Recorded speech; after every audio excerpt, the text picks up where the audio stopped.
हिमाचल का गांव सोलन। सोलन में एक परिवार में देवरानी और जेठानी, दोनों के अंदर बहुत बहुत गहरी ईर्ष्या। क्यों? देवरानी कम पे रह गई और जेठानी ने अपना स्वयं भी कार्य करती थी और पति को भी करवाती थी, मिलकर कार्य करते थे।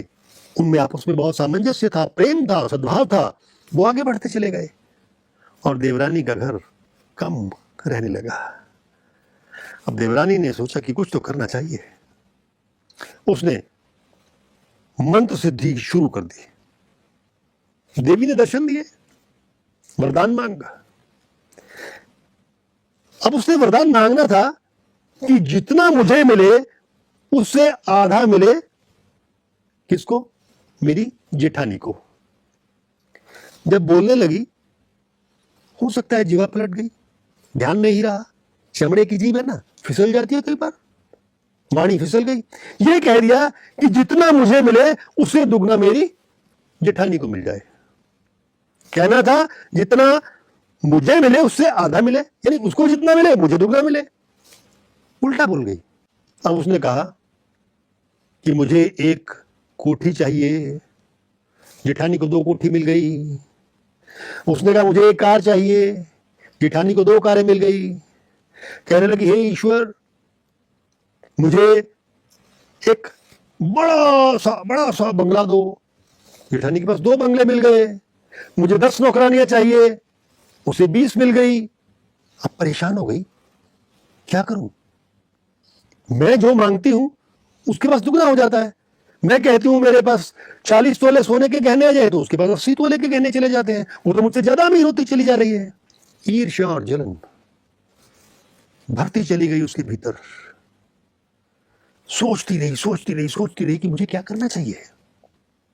फिर क्या बोलती है, मेरी यहां एक आंख फूट जाए। जेठानी की 2 फूट गई, बेचारी अंधी हो गई। बोले मेरा एक हाथ टूट जाए। जेठानी के 2 टूट गए। मेरी एक टांग टूट जाए। जेठानी की 2 टूट गई। पता है क्यों? देवरानी ने सोचा कि मेरे एक आंख से तो मैं काम कर लूंगी, जेठानी क्या करेगी? अंधी होके घूमेगी। मेरी एक बाजू टूटी, उसकी दोनों टूट गई, अब क्या करेगी? मेरी एक टांग टूटी, मैं तो फिर भी डंडा लेके चलूंगी, वो कैसे चलेगी? यानी ईर्ष्या की प्रकाष्ठा आप देखिए। कहने लगी कि मेरे घर के आगे एक कुआं खुद जाए, मेरे गेट के आगे एक कुआं खुद जाए, उसके गेट के आगे 2 कुएं खुद गए।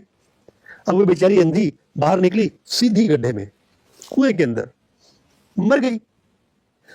अब ये जब डंडा लेके निकली, क्योंकि इसकी एक टांग तो थी, एक हाथ तो था ना, लेकिन संतुलन नहीं बना और ये भी उस गड्ढे में नीचे गिर गई। ईर्ष्या की प्रकाष्ठा, दोनों परिवार समाप्त, खत्म हो गए। इसलिए ये कहते कि ईर्ष्या नहीं करनी चाहिए। और ईर्ष्या ना करना मतलब प्रेम का उदय होना, अंधेरे को मिटाना, मतलब एक दिए को प्रज्वलित करना, रोशनी को लाना। बस वो कौन सिखाता है? वो प्रजापिता ब्रह्मा कुमारी ईश्वरी विश्वविद्यालय में सिखाया जाता है कि ईर्ष्या को समाप्त करना है तो प्रेम को उत्पन्न करो।